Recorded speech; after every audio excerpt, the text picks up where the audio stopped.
Hi எல்லாருக்கும் வணக்கம். இந்த வீடியோவில் நம்ம மரியாள் இவரை பற்றி தான் பார்க்க போகிறோம். அதுக்கு முன்னாடி எங்களோட யூடியூப் சேனலை மறக்காம சப்ஸ்கிரைப் பண்ணிருங்க. வாங்க இப்போ வீடியோக்குள்ள போகலாம்.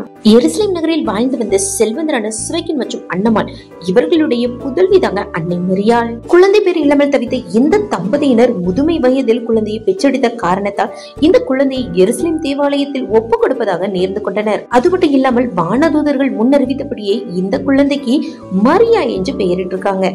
மரியா அப்படின்னா கடலின் நட்சத்திரம் அப்படிங்கிறது பொருளுங்க. மரியாவுக்கு 3 வயதா இருந்தப்போ எருசலேம் தேவாலயத்துல ஒப்பு கொடுக்கப்பட்டிருக்காங்க. ஆலயத்தினுடைய பெரிய குருவா இருந்த செக்கரியாவினுடைய பாதுகாப்புலதான் வளர்ந்துட்டு வந்துட்டு இருந்திருக்காங்க. அங்கு எபிரிய எழுத்துக்களை எழுதவும் வாசிக்கவும் கற்றுக்கொண்டாங்களாம். அது மட்டும் இல்லாம விவிலியத்தினுடைய பழைய ஏற்பாட்டு நூல்களை படிப்பாங்களாம். அதுல இருக்கக்கூடிய மெஸ்ஸியா பற்றி இறை வாக்குகளினுடைய பொருளை கேட்டு தெரிந்து கொள்வது அப்படின்னா மரியாவுக்கு ரொம்பவே பிடிக்குமாங்க. வாசிக்கிறதோட மட்டும் இல்லாம அது எல்லாத்தையுமே தன்னுடைய மனதில் வைத்து எப்போதுமே சிந்தித்து பார்க்கக்கூடிய ஆர்வம் உடையவரா இருந்திருக்காங்க. அது மட்டும் இல்லாம பாடல்கள் பாடுவதிலும் ஜெபிப்பதிலும் மிகவும் சிறந்து விளங்கியிருக்காங்க. அது மட்டும் இல்லாம ஆலயத்திற்கு தேவையான திரை சிலைகள் இருக்குது இல்லையா, அதை நெய்வதில் மரியா நன்கு தேர்ச்சி பெற்றிருந்தாங்களாம். மரியாவுக்கு 14 வயது இருந்தபோது திருமண ஏற்பாடு நடைபெற்றுக் கொண்டிருந்திருக்குங்க. எருசலேமில் இருந்த தாவீதுக்குள்ள இளைஞர்கள் எல்லாருமே மரியாவினுடைய சுயவரத்தில் அழைப்பு பெற்றிருந்திருக்காங்க. இந்த சமயத்துல தச்சு தொழில் செய்து வந்த யோசேப்பினுடைய கோலில் இருந்த லீலி மலர் தாங்க மலர்ந்தது. இறைவன் காட்டிய இந்த அடையாளத்தின்படி மரியாவுக்கும் யோசேப்புக்கும் திருமணம் நடைபெற்றது. யோசேப்புக்கும் மரியாவுக்கும் திருமண ஒப்பந்தம் செய்யப்பட்ட வேளையில் கபிரியேல் தூதரால் இயேசு பிறப்பு செய்து மரியாவுக்கு வழங்கப்பட்டது. அது மட்டும் இல்லாம கர்ப்பிணியான மரியா தனது உறவினரான எலிசபெத்துக்கு உதவி செய்ய யூதிய மலை நாட்டுக்கு புறப்பட்டு போயிருந்திருக்காங்க.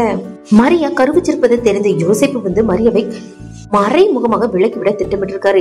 இருந்தாலும் வானதூதர் அவருக்கு கனவில் தோன்றி மரியாவை பற்றிய நிலையை எடுத்துரைத்திருக்காரு. அதுக்கப்புறமா யோசேப்பு மரியாவை ஏற்றுக்கொண்டாராம். இதுக்கப்புறமா நிறை மாத கர்ப்பிணியாக குழந்தை பிறக்கக்கூடிய தருவாயில மக்கள் தொகை கணக்கெடுப்பு காரணமாக மரியாவும் யோசேப்பும் பெத்லகேமுக்கு செஞ்சிருக்காங்க. அங்கு மாட்டுத் தொழுவத்துல இயேசுவை பெற்றெடுத்திருக்காங்க. குழந்தை பிறந்த 8ஆம் நாள் குழந்தைக்கு விருத்த சேதனம் செய்யப்பட்டிருக்குங்க.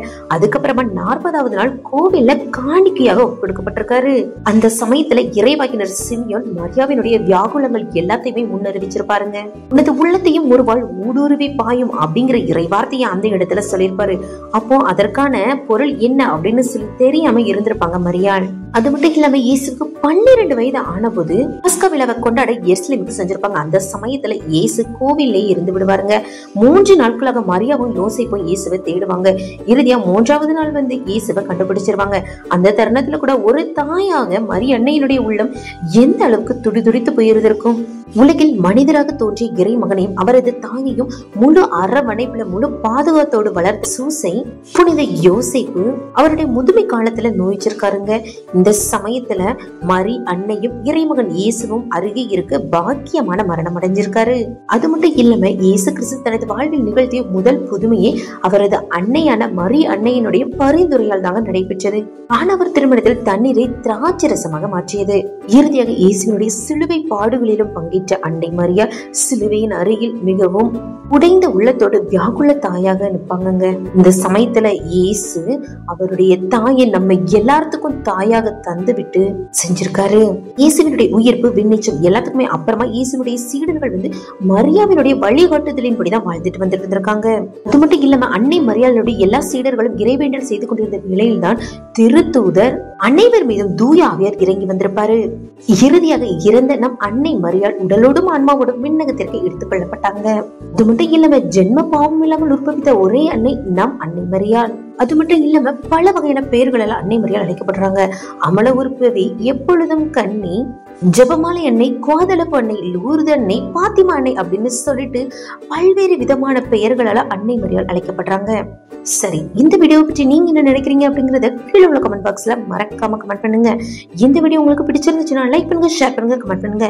இது போன்ற மேலும் பல வீடியோக்களை காண எங்களோட யூடியூப் சேனலுக்கு மறக்காம சப்ஸ்கிரைப் பண்ணுங்க.